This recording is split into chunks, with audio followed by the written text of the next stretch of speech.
vám ukážu, jaký síly má v Bloxfruitu.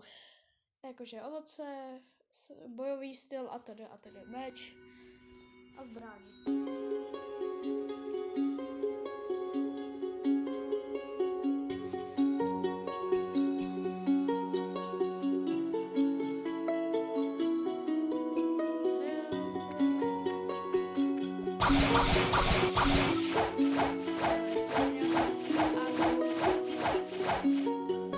Tady máme nejdřív bojový styl a mám ho naplno.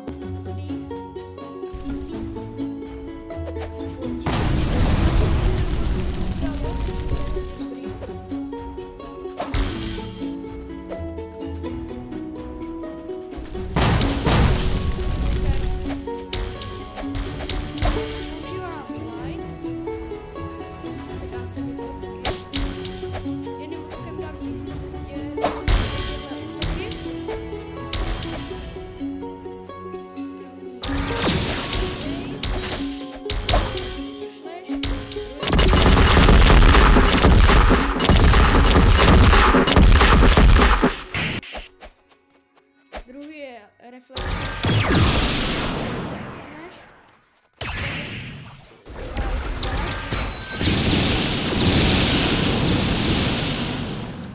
A pak je prostě.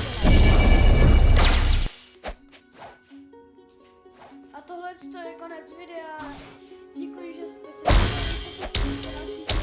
Další a odběr.